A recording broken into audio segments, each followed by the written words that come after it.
আমি বাইরে কার্ড দিয়ে মাল দিচ্ছি, টাকা নিচ্ছি, ভিতরে মানে আমি চাই না।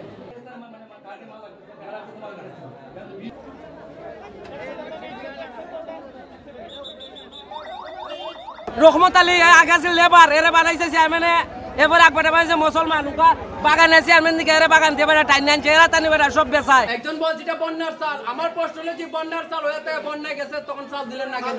পানির মাঝে নামবে নামবে চুরার বাটার গেছুন লাইট কইরা নকই যাইছুন, আর আমরা গিয়া রাত্রে ওই যে কোন খানা আছে আমরা গিয়ে গেলাম মানুষের টান দিয়েছি, রাত্রে পানির মাঝে গেলাম।